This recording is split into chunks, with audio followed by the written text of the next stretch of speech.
Hi, Astrax here. Welcome back to another new video where I'll experiment with a very special device that I bought, which is an electric skateboard motor controller that has a remote control that says acceleration and brake. So this is very interesting because when you're on an electric skateboard, you don't have brake pedals. So what will you do to brake on an electric skateboard? Well, you use the motor itself, which looks something like this. It comes with 3 wires. These are the phases of the motor, which are connected to copper coils that is rounded inside of this hub motor, and a Hall effect sensor for accurate positioning for lower speeds application. I'm going to open up this controller box for you. It's a 24 volt one, which means that you can run it with a 6 or 7S lithium ion battery. And let's open it and see what's inside. Alright, so inside we have a USB cable to charge the controller. The charging is a type C, so it's pretty standardized nowadays. And the additional Hall effect sensor and an XT60 connector. And this is the main controller. So this is the button to turn on and off the controller. And these 3 wires are the motor phases. Usually we call them UVW or AVC, which is nothing related to the motor, it's just like TUVW. I'm not really sure why they use UVW instead of other letters, but there's a very, I guess. Yeah. This is the antenna right here that's connected to the e-skateboard chassis. So the reason why I bought this motor is not to put it on an electric skateboard because it's not legal here, but rather to experiment with regenerative braking.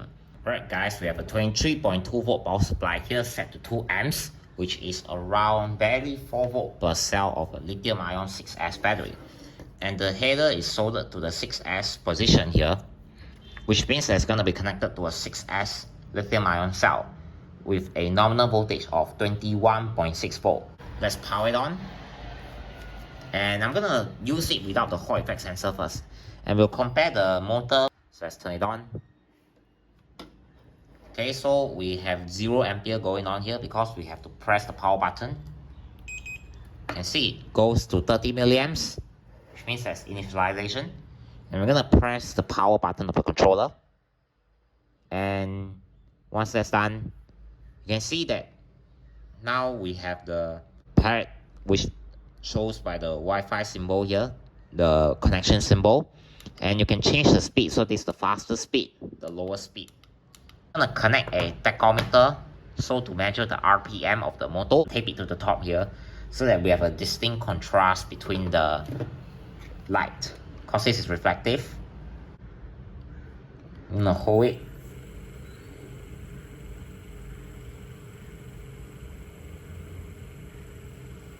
They're around 1370 RPM. It's 1371.7 divided by our battery voltage. That's 23.2 volts. So we have a kV rating of only 59. So this means that with just 59 RPM, we can generate 1 volt of electromotive force on the motor's 3 phases. So I'm gonna go to the maximum of the 6S lithium ion battery. So that's 25.2 volts, 4.2 volts per cell.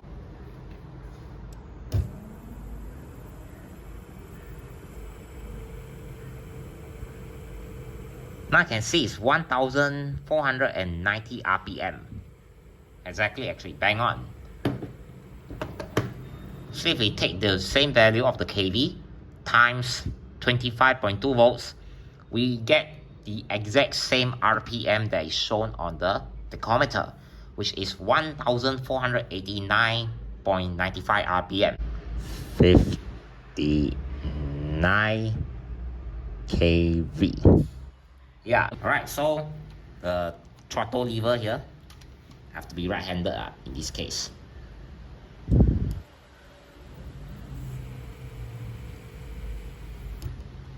can see that the voltage jumped up to 29 volts when I press down the brakes. And the voltage actually jumped up because this power supply is not a battery.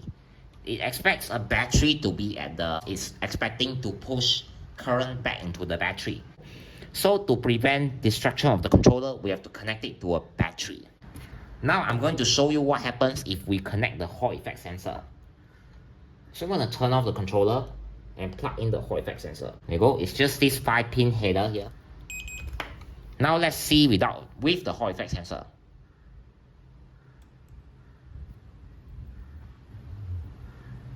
You can see that the motor is way more smoother at lower speed.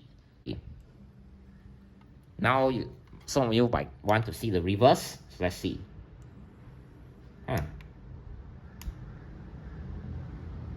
So you can see, hold the button until it turns red and you operate in the clockwise direction. So you can see now, it's in the clockwise direction. Before that, it was in the anti-clockwise direction. So let's see what's the RPM difference with and without the Hall effect sensor. Yeah, it is the same. 1500 RPM as always. I'm going to compare the sound. So this is with the Hall. This is without the Hall.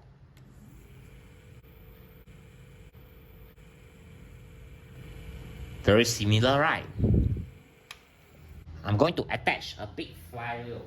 Say hello to my 1.8 kilogram or 4-pound pulley right here. This pulley can store quite a bit of energy as compared to just this, because you can see the motor decelerates very quickly without a load placed on the flywheel on the motor. So I'll be attaching this flywheel, and there are many different ways in order to do this, but the easiest way, let me show you. The top of the motor can actually be torn down. Hex screws, which are 5/64 inch. The screws can actually be removed, which kind of shows this coupler right here. This coupler can be attached to a 3D printed part. This. So I designed and modeled a 3D printed shaft, I'll say, the axle for the flywheel. There's a little key slot, and the key, that is this key. So I modeled the shaft using the dimensions provided, and I just subtracted a 0.1 mm from this so that it will fit better, so that it wouldn't be such a tight fit. The screws are M4 countersunk screw. You see that the thread is only protruding around 3 mm. Attach the flywheel and see what happens without regenerative braking. So I'm not going to turn on regenerative braking. Whoa, okay.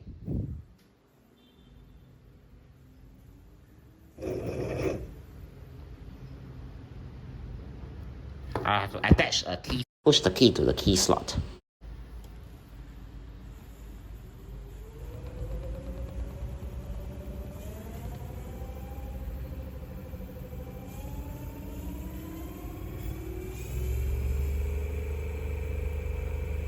Maximum speed. Now it's just freewheeling. I don't want to press the regenerative braking, but let's do it when the motor reaches a very slow speed, like this. You can see that it slows down the flywheel very quickly and the regenerative braking kicks in. So this is very cool. Alright, so I got my 6S lithium ion battery here that's charged up to 23.6 volts. And you know what that means? Yeah, you're right. This means that we can test our regenerative braking system, which is something that is most prominent in electric cars nowadays, where regenerative braking actually takes the kinetic energy of the wheels when you are moving and converts it back into electrical. How regenerative braking actually works in an electric skateboard controller, which is a more simplified version of an electric car inverter, because The electric car uses a different motor topology as compared to this, which is a brushless motor. And as always, when dealing with flywheels, please remember to wear the safety goggle, because even at 1000 RPM, it can seem pretty scary. So now I'm going to connect the ammeter with hookup wires to the battery and to the negative of the controller. We want to connect the negative of the battery to the ammeter because that's where we have the excess of electrons. We are dealing with a 20-volt power supply. There will be some spark when you connect the positive, so please be careful of that. This is not surprising because we have a big tank capacitor here. Turn on the controller, and now I have to hold the throttle on my left hand, and I'm gonna hold down on the flywheel motor because when it's accelerating, it can be quite a strong jolt, especially when doing the regenerative. Now let's test it, shall we? When it's accelerating, you'll see the ammeter pointing in the positive direction.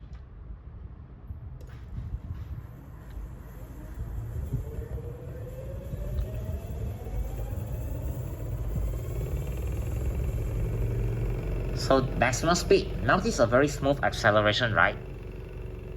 When I return the throttle back to the neutral position, it doesn't do regenerative braking because we are not going into the braking region. To brake and regenerate back into the battery, what you have to do is to slide the lever back. Oops, it's a bit blurry. You can see that the ammeter, the needle pointed down. So this means that we have more electrons here because we are feeding extra voltage back into the battery.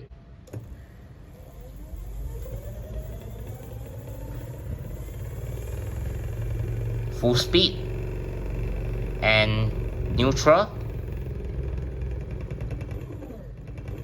You can see that during the regenerative braking, the motor slows down very quickly, and the kinetic energy of the flywheel is being converted into electrical by the motor, boosted up by the electronic speed controller, and the excess energy is being fed back into the battery, which thus you can see the ammeter shows a negative sign. Here's a very funny thing. You know, when people drive electric vehicles, right? Drove it like a petrol car. When you use a petrol car, you have to pull the throttle high enough so that it can accelerate because it's the first gear. So people thought it's the same thing as an electric vehicle. So guess what they do?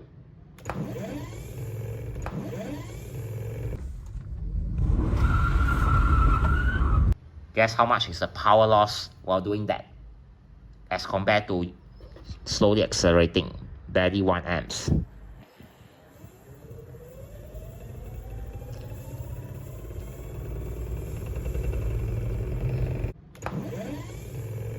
It's I square R. When our current is at 1 amps, the power loss will be 1 R. However, because of the resistance being unchanged in the whole system, just the current increased by 8 times because now we have an excess spike of 8 amps. This means that our power loss will be now 64 R because 8 squared is 64. So our power loss is 64 times as compared to, slowly accelerating the motor. So your best bet is to slowly accelerate like this.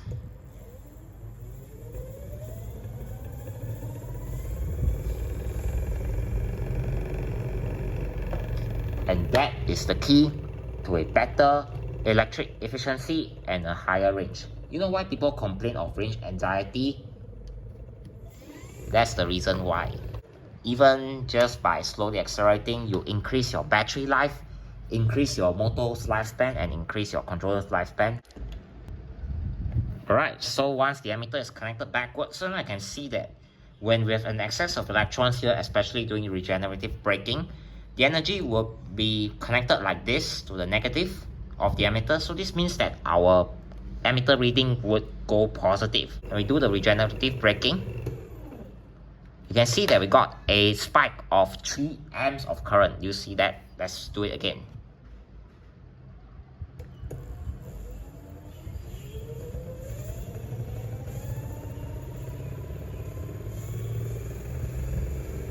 Maximum speed.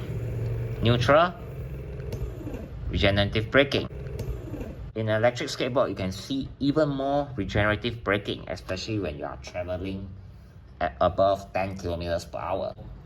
I love experimenting with this, that's why I bought it. It's not that I wanted to build any electric vehicle, but it will be very nice to see how regenerative braking works in a nutshell, especially with the ammeter reading, with a battery setup, an inverter, and the motor to simulate the wheel.